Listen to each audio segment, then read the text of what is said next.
Today's video is addressing a bit the thing that comes up for some people about free labour.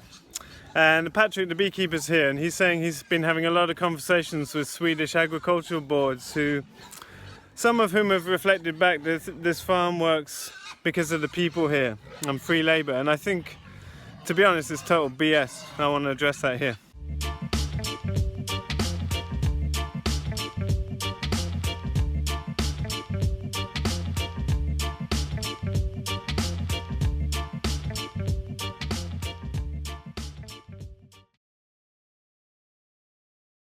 So these are really complex questions, and we do have a lot of people here, and that does make certain jobs easier, but to be honest, it mostly makes a lot of jobs harder or take a lot longer. And I've given examples in other videos, like I move the eggmobiles and feed and open the nest boxes in 20 minutes on my own. It takes longer than that every single morning of the internship because there's too many people on the job. Now they're here to learn, and that's, what we're doing here. And that's fine, but I do constantly emphasize to people about time and motion studies and learning to do things efficiently for yourself, because in reality, that's really what makes it function for me. If you can do a job quicker and more efficient, then it gives you time, and time's what we're usually lacking. So that's a really critical part of our success. The farm has been paying 4 full-time wages, and it needs 4 full-time wages to run the current enterprises if you look at hours involved.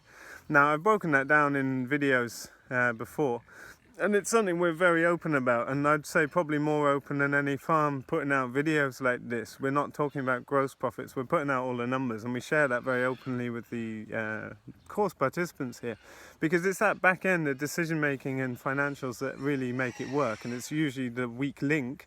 When I've done a lot of consulting work in the past, it's usually decision making, business planning that is the weakest link. Most places have land, access to resources, etc. And those two things are usually the weak spots. Having a lot of people around does mean we get some things done that we wouldn't prioritize otherwise. Next year we're shifting the business. I've invited a few of the core people here to come into the business and profit share, basically.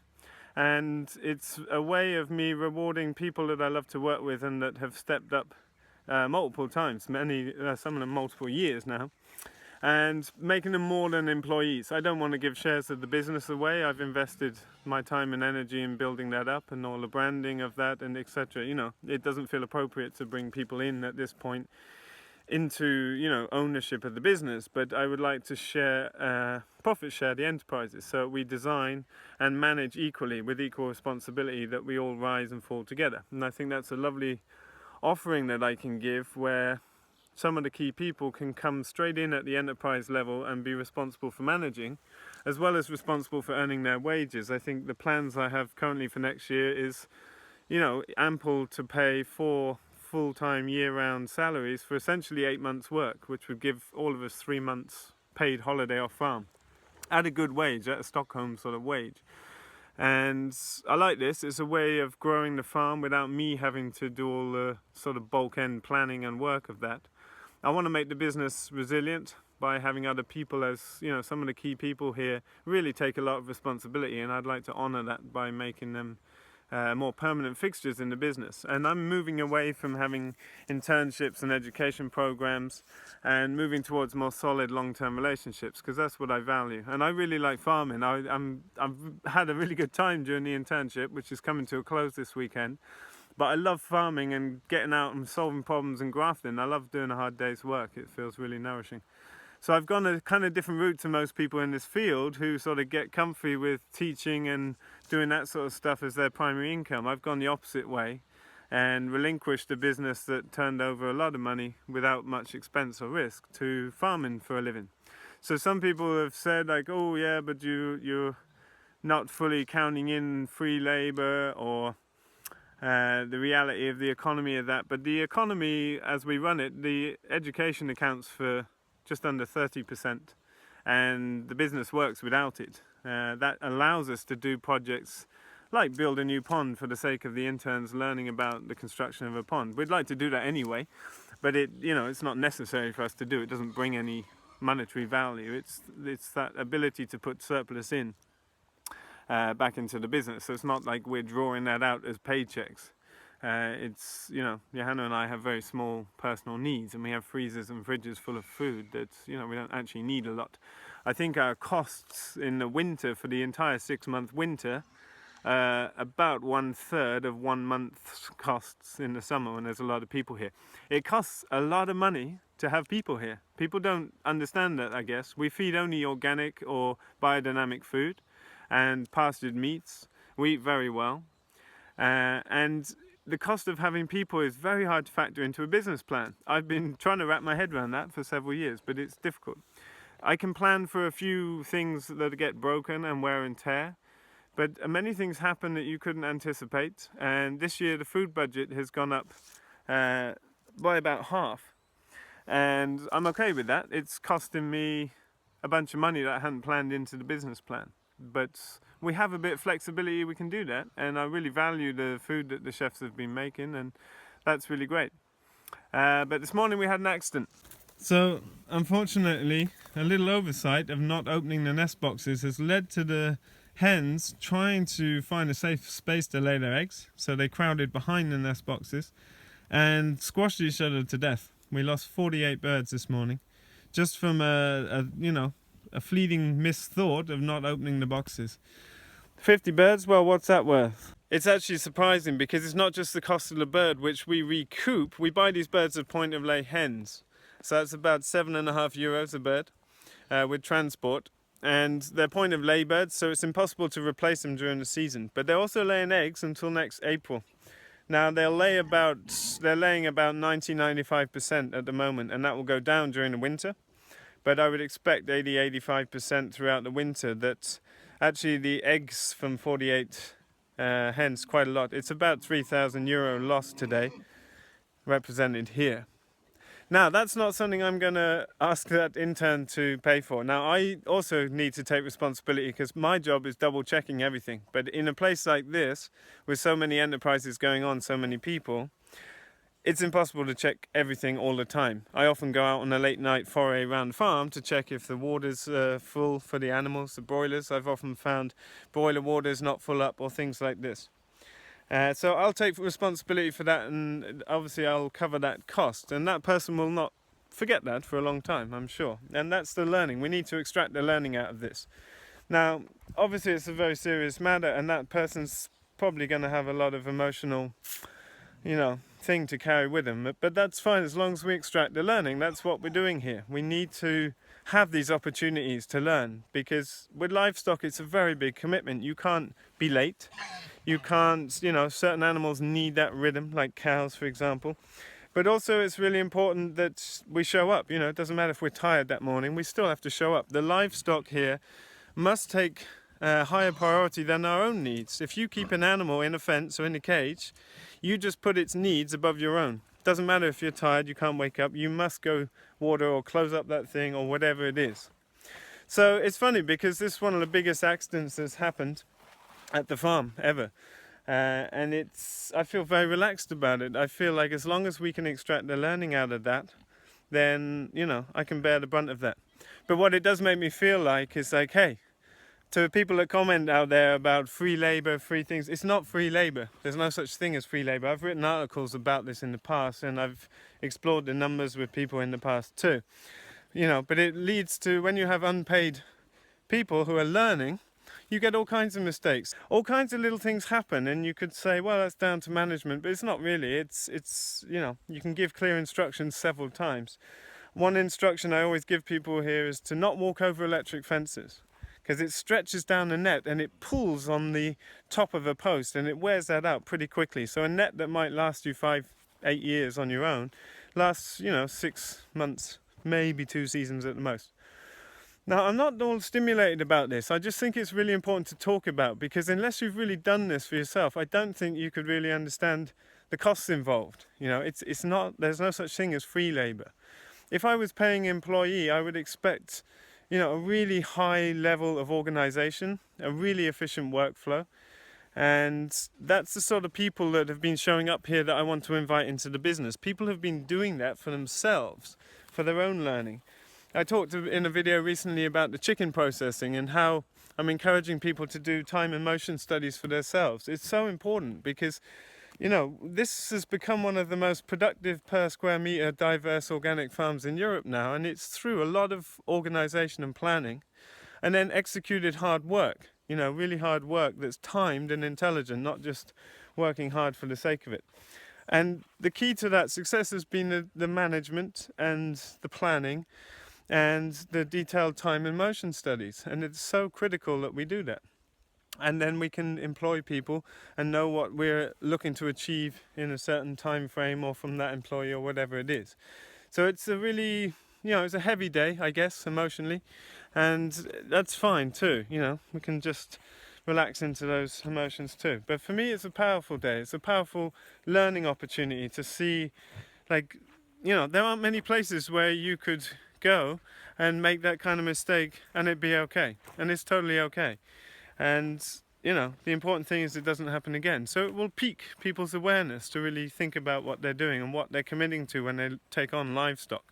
Another such problem we had was with the boiler pens one time. And I've spoken about how we manage the boilers in other videos, but we have protection on one side, longwise, and one end, and then the other sides are open. And so they must always be facing the prevailing winds. So we have a pattern of how we move them in front field, top field and nut field. And when you go around a tree lane, you have to turn them around so the protection's on the right side still. And unfortunately, a couple of years ago, they were turned around and became like a wind trap. And we lost 1,500 euros overnight. So that's another one of these examples where, you know, a split second of not thinking leads to you know, a big loss of earnings, as it were. In that case, the birds were very young, which is why they were so fragile. But you know, it's not time in our short season to replace those birds. We have to order the chicks 3 weeks in advance, and it was late in the season, so we didn't have time to replace that. Another example of things that don't go to plan is with the willow here. We have Viminalis, a hybrid willow. It's up at 6.5, 7 meters now. And we have a basket tree willow. It's a lot shorter, and we had 2 bunches of 2 meter long cuttings that I asked people to split into 30 centimeter cuttings for planting. And within about 30 seconds I turned back and they're all mixed up, and the idea had been to plant the lower ones on the front side, higher ones on the back side. They were going to be alternately coppiced, but part of our ramp that we're creating with the alder here, which is just shooting up now, but that's, you know, that's some of the pros and cons of working with people, is that people come with all different levels of awareness, experience, etc. And it costs money. It's not free to have free help, as it were. It's a choice I still make. You know, I've been making it all these years because I really value the learning opportunity. And, you know, it's hard to plan for sometimes. It can be frustrating at other times. But it's, you know, I'm not talking about this to you know, point blame or criticism on anyone. We have to learn, and we need places where we can do that. For me, this place is becoming a place that's so valuable in its productivity as an example of small scale ag that I want to shift it away from people learning from nothing to people learning to hone and perfect the maintenance and planning and monitoring of these systems, because I think it'll be more valuable. There aren't many farms able to show an economy like we are on the land through land-based enterprises and such high productions per square meter. And I think it's really important that the business shifts now to make it more resilient in the manner I've been saying. I think it's very complex to run an enterprise like this where learning is a high objective as well as high production, because it's a fine line between giving people freedom to allow them to learn and really get a lot from that experience, but also keeping things in check. So we have quite strict ground rules. My experience working with groups is you need to tell people a bunch of times some things, simple things like please don't walk over our fences. And in a group setting it takes, you know, 5-6 times of saying that, and still someone will think that you're not keeping your eyes peeled and do what's more convenient for them. And it's something, you know, I've learned to, I'm very aware of what goes on, and I have other eyes and ears on the ground, and it's an interesting process, this group psychology and the patterns of group behaviour. And I think it's, you know, anyone working with that will be well aware of, you know, the energy needed and the costs involved with that. So I just wanted to speak a bit to that because I think it's very easy for people to look at it too simplistically and not take everything into account there, and it's very complex stuff, and it's you need a lot of energy and insight to run that effectively at the same time as, really focusing on production as well. It's also true to say, like, some things get half done, many things get half done in a way that you would expect a lot higher level of care from an employee or something, but also things take a long time sometimes when learning is a high objective, and that would be uneconomic. It works for us because we have enough people to cover the enterprises and give time for those things, but it's very complex and dynamic, and we talk about this stuff a lot because it's what we're doing every day here, but I think there's no right way to do it, that's for sure. I'm moving towards more full employees or people responsible for the business, because I just see that ultimately that brings more stability and resilience, which is what I'm after. Because ultimately a lot of the responsibility falls back on me, or a lot of the cost, or all of the cost falls back on me, and it's okay because I have ways of producing additional incomes that I can cover those sort of things, but it requires effort. And I think on the other end of the spectrum is working with volunteers, and short-term volunteers is something we just wouldn't do because it's too much effort. You need a full-time person to manage those volunteers, really. But having people just creates a lot of wear. When 10 people use a car, scratches and bumps happen, and it's that thing, if you don't own it and you don't pay for it, responsibility is not fully there. So tools get damaged, and books from the library get left out in the grass with the spine bent open. Things like that really bug me, because it's like, hey, you wouldn't treat your gear like that, so you should treat other people's with even more respect. And things like keeping the workshop tidy. I always, quite strict about sweeping the floor and having the floor totally clear, but there's many times that things are not in place, and this is not exactly how I would like the workshop, so I'll tend to come in at the weekend and sort it out and just let people know through demonstrating what I'd like or bringing it up in the group when it's important to. Now, I want to make it really clear, this is a public channel and we're very public with what we do. We opened up our house and garden for 6 months of the year to people from all over the world, and it's not my intention to cause any discomfort. I feel very relaxed about what happened today. It's my intention to share what goes on here, and this is a part of what goes on. Things get damaged, things get lost, things get miscommunicated, and that's life, that's reality. It's important that we extract the power out of those things and really talk about these things and find effective ways to avoid miscommunications.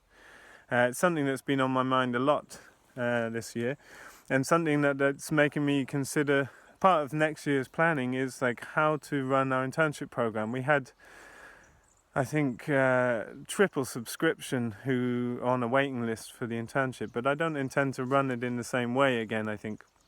And I've been feeling like that, in the past couple of seasons. I know it benefits some people very much, and some of them go off and really start things up. But what I'd like to do is be on the ground full-time farming myself, and the people learning here might come as for 6 months as kind of like replacing our core team. We might have a few of us profit sharing, running the enterprises and managing everything, responsible for everything, and then have maybe 4 or 6 interns who replace the core team. And they come for 6 months, and they must be ready to springboard. They must have a property they're waiting to develop, and it will close the farm down a bit. There won't be so much opportunity for people to come in as there has been in the past, but it will meet my learning objectives, which is to support the people that will benefit most from that. And we will offer our online training, and we'll offer probably shorter term trainings within the season. But we're talking a lot about the Pareto principle. We're talking about bees this morning, and how breeding programs with bees have led to unintended consequences. And we've been talking about this a lot with how to plant trees, how to breed animals, how to work with people, and talking about leveraging.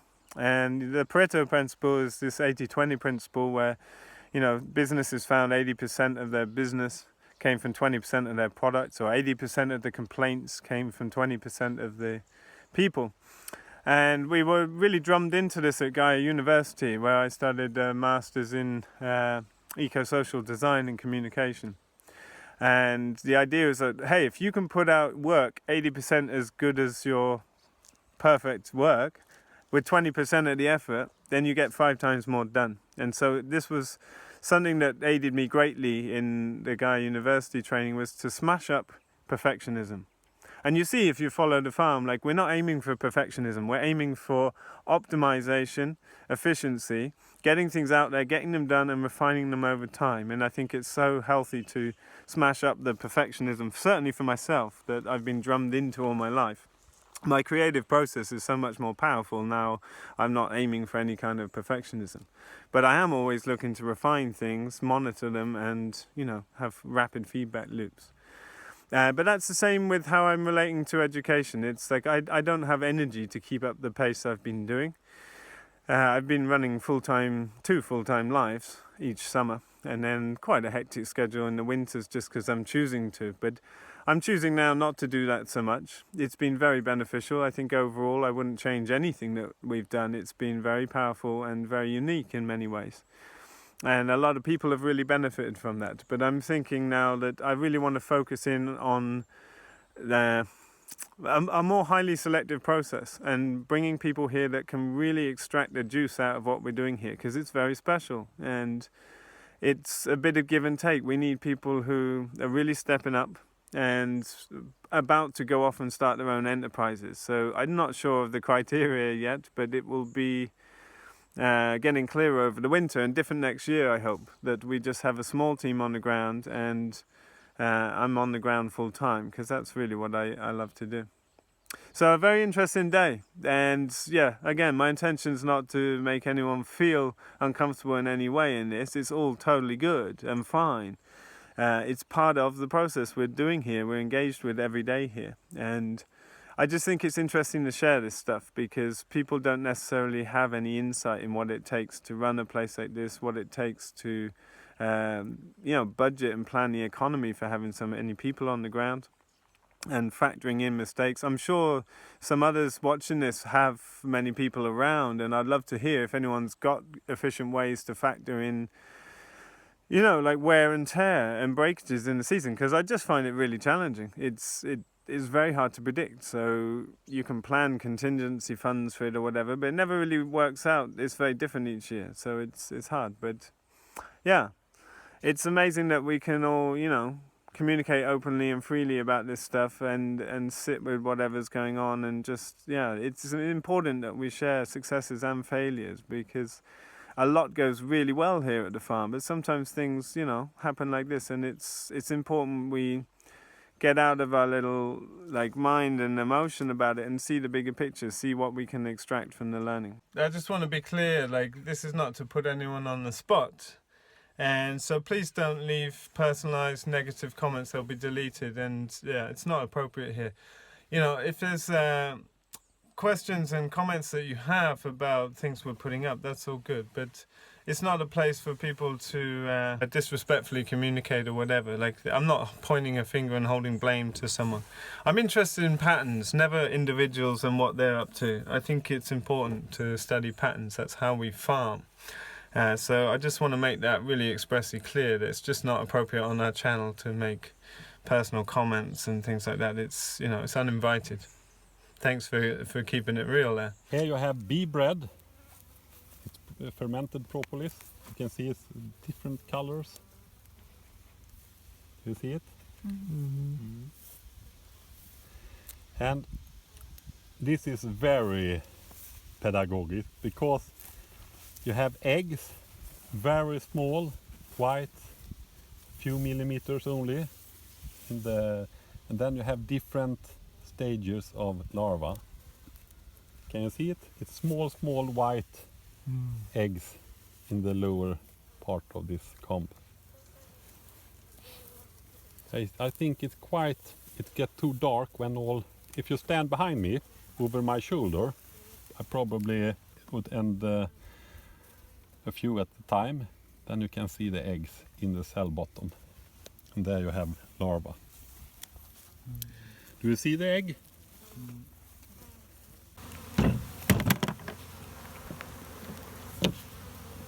then you have this one. Ah, you have pre-drilled. It was too big.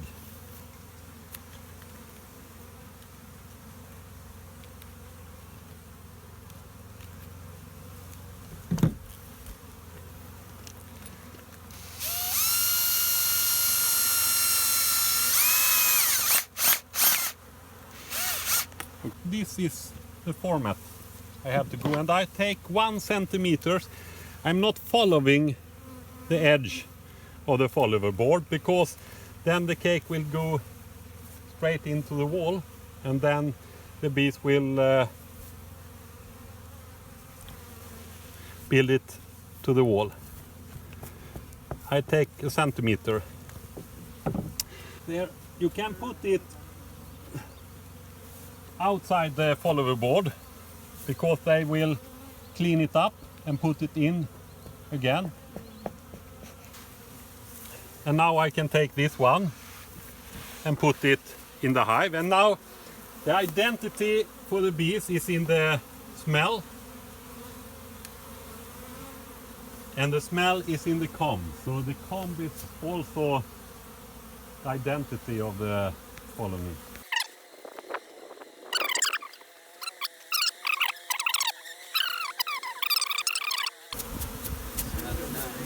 What do you say? That although all that comb is full of some honey, but the darker yellow is the Broad, the yes, precisely. the broad. Yes, you can see it because you have a lid on every, convex lid on every. Oh, sorry. It's a birth of the bee here. I have to show you. Here you have bees. Wow. Birth of a bee. She's just going out. There. And there you have one in an earlier stage. Can you see her? Yes. Who